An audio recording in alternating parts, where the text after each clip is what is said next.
Hello, I know it's been a while, but I wanted to share with you a little bit of Nichols' progress.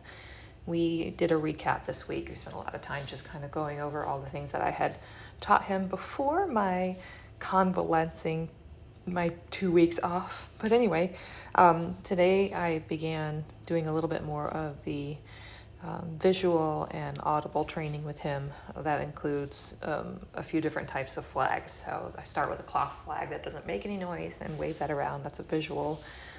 You can see from the start of the video that he did fine with that because I had worked on him pre-surgery doing the flagging with the cloth. And I began adding the noisy flag here. Just want to let you hear it. I think what's important to notice is that as he's learning what this is and learning to be a little bit more confident, he's licking his lips and becoming more assured throughout. So you can see that there is a method of flagging that you flag, and if the horse runs away, you flag them until they stop. And that's sort of negative reinforcement, but the positive reinforcement is letting him walk into the flag, choosing to come into the flag voluntarily. So you'll see him, I think maybe the training that he had previously was that type of flagging where he runs from the sound and runs from the pressure, because I could see that kind of flipping in his brain a couple of times.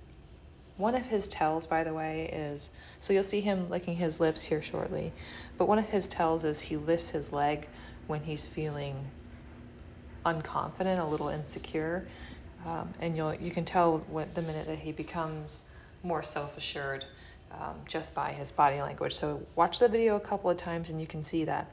So here I'm trying to retrain his mind by saying, listen, don't run from this flag, come toward it. If it's scary, stop, analyze, and then go toward what you think is scary until you figure out it isn't. So by waving the flag and letting the horse walk into that scary object, in this case, the caution flag that makes a racket, he is now retraining his own mind that scary things don't mean you have to bolt from them. Scary things mean that you can think through it a little bit.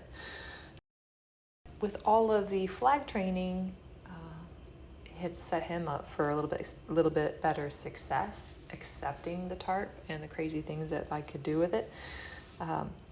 You'll see that he again gets a little hesitant. He's trying to decide whether he needs to run from the scary object or stand and stay. And you'll notice again, one of his tells is he lifts his foreleg. Typically his right leg, you'll notice that he'll kind of lift that leg. It's a stress relief for him. So when you see that happening, it should be a cue to you to take a step back and ask yourself, okay, am I teaching him the right way? What is he scared of? How can I improve what I'm trying to convey to him in a less stressful manner? Now, training isn't going to be stress-free all the time. That's just the bottom line. They're going to have to go through some of these scary things. So that doesn't mean that when he lifts that right leg that you need to stop what you're doing, but you need to find ways to support him through that stress so that it doesn't become overwhelming and it doesn't become a dangerous situation for you and him. Then you can see by the end, he's got the tarp on his face and he's completely blind, taking cues from me, and it's not a scary thing anymore. He's walking around on command and we're progressing. He's getting more and more confident as we go along.